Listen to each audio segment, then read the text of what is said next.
Hello everyone. Today I will recap you a TV series titled Grimm, Season 3 Episodes 7 and 8. So make some tea and we'll start. There's a wave of attacks in Portland. The guy walks through the sewer with a bag, pouring precious dishes into a drawer. Meanwhile, Adalan meets a new prince named Victor, saying that whoever killed the previous prince will answer for his own, and wants Adalan to continue to deal with family affairs and remain in her former post. A man with a backpack sneaks into the house, takes dishes, checks money, and hears the sound of an answering machine. The owner arrived. He is talking on the phone with his mother, throws off his bags, raises his head and sees that everything is turned upside down. A man appears from behind. A guy goes to the kitchen for a knife, but all in vain. The man turns out to be a creature picking up a guy and grabbing his hand. When the detectives arrive, they wonder who could have pulled the arm out of the joint, and his foot is bigger than 47. There is a blockage in the sewer. A worker goes down to find out the cause. He notices a large branch there and hears extraneous sounds, goes to check, and someone attacks him. He is quickly dragged back along the rope.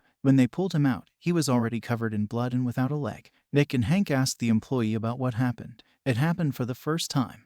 This guy worked for 30 years. Something dragged him in. Nick asks to take them there, but Wu is worried about the story his father told him about the alligators living there. Along the way, they see a blockage, blood on the walls, and a backpack. The guys went on, and Wu was left alone while collecting all the garbage, a bag and a leg of Jimmy's worker. At home after Nick talked about the crimes, Monroe comes up with the idea that it could be cold-blooded. They decide to go to the trailer while Monroe is cooking dinner. Oh, this family life. Sean is in a new place. The car has arrived, but it's still too early for Sebastian. They are standing ready, and, indeed, he has already arrived. Monroe offered to come to their house with books. There would be enough food for everyone. The book says that cold-blooded people come out of hibernation and live thanks to the loot. The paws of these creatures are very strong. They pull out bones from people. Grimm used an avambra when meeting this creature. Nick says that there is such a thing in the trailer and that they will need to go back to the sewer. Hank and Nick got to the sewer drain, found large footprints there, and headed inside. They navigate by maps so as not to get lost. Nick hears someone breathing, notices a shadow and runs in that direction. He says it's like he's split or stratified. Hank replies that it's an echo. Nick also hears ticking and blood on the wall, or rather, on the door. He opens it and goes inside. After walking a few meters, they discover a bunch of things in many hours. There's a fortune worth several $1,000s here. Cold-blooded attacks Hank in his sleep, hits him against a box and attacks Nick. Trying to bite him, he substitutes his weapon, but the creature throws it away. But fortunately, Hank wakes up and hits him from behind. Meanwhile, Sean Renard, along with Meissner and Sebastian, arrive at the Frenais estate to meet Tevishan during a resistance meeting.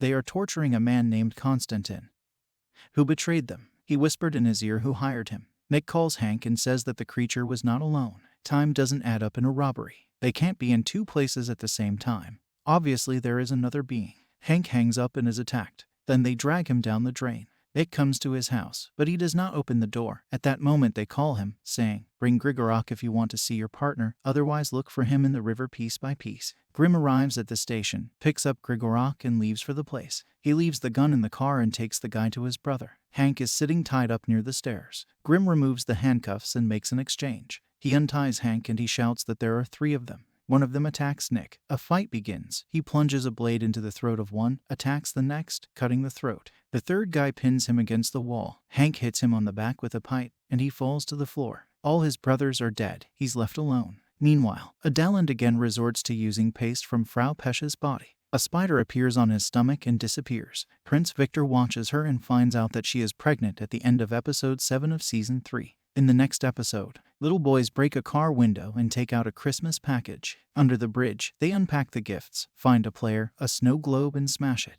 Santa comes up to them with horns and says that you are naughty. He catches up with one of the guys, beats him with a stick, drags him along and hides him in a bag. The other guy hid in the car. Santa tries to get him, nothing works, and he drives away. In the Austrian Alps, Tevishan gets rid of the police, who, as it turns out, work for Verat, then arrives at the meeting place and meets Sean Renard, calling him a royal bastard. At the meeting, Hans advocates participating in Sean's resistance, and without hesitation, the others agree with this. At the crime scene, they come up with theories about what happened here, and Nick discovers a piece of coal. They find a body in the car. Wu tries to get inside in search of documents, touches it, and the guy turns out to be alive and screaming in fear. Juliet secretly visits Monroe while Rosalie is away to help decorate the house for Christmas. She advises that it would be better if they did it together because she misses all the fun. Monroe says that this is their first Christmas together, There will be many other holidays, but only one opportunity to see it all for the first time in all its glory. After all, the decorations take up 42 boxes and it's scary. Arriving at the hospital, Nick and Hank meet the victim's father. He says it was his son who stole those gifts, and the jacket that had QB written on it probably belonged to his friend Quinn, a slacker. Interrogating the guy, he says he doesn't know where his friend is. He took it away, the guy says, but he can't describe what he looked like.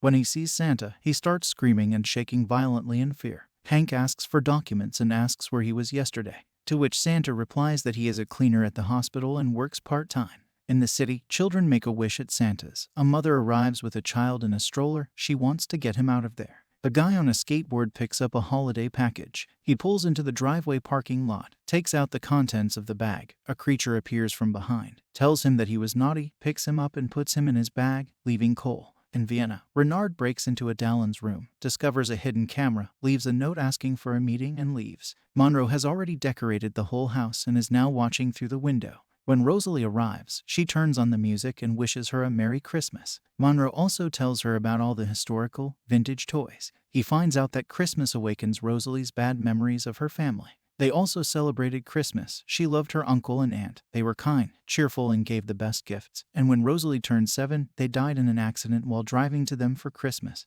And they decide to remove all the decorations. Arriving at the crime scene, Nick and Hank decide to interrogate all the Santa Clauses. One of them turns out to be a creature. Realizing that Nick, Grimm starts to run away, but he is put on the ground, and Nick asks where the children are. Adeline enters the room and reads a note from Sean, in which the meeting place is indicated. She asks to smile, get ready, change clothes while the camera is watching her. Nick and Hank arrive with Monroe, upset about Christmas. Nick remembered a story a couple of years ago when Monroe said he liked dressing up as Santa. Nick joked about Santa bloodbath, and in response he was told that he was not polar. Monroe says if there was Cole there, he hopes he's wrong. It could have been a dangerous creature. This is Krampus. He beats bullies with a whip, takes them away and hangs them on a tree so that he can eat them later. According to legend, he should eat them today and disappear after midnight. Using the map, the guys look at where the tallest place and tree can be, because there may be a Krampus creature there. They notice footprints in the woods and start to hurry, because it's almost midnight. Nick hears the screams of the children and finds them hanging from a tree. Nick hears strange noises and goes in search of the creature. They start a fight. Krampus kicks Nick, pinning him against a tree, and wants to crush him with his horns, but Nick manages to dodge and he loses consciousness.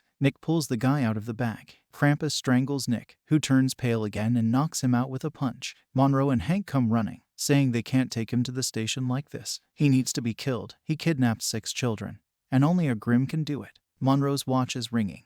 It's already midnight, and Krampus turns into a man who does not understand where he is, what he is doing here, and does not understand how he got here. Telling him what it's like every Christmas, he shuts down and can't remember anything. During the interrogation, he says that he is not guilty. He is just a photographer and does not know that he is a creature. Nick is finishing a book about Krampus, writing about how his consciousness works and how to defeat him. Every year they will keep an eye on him and report him to the creature councils. When he gets home, Monroe is shocked to find that everything is decorated again, and Rosalie is sleeping on the couch in the living room. He carefully covers her with a blanket and discovers a glass of beer and a cigar on the table. Her late aunt left such gifts to Santa instead of cookies and milk. The end.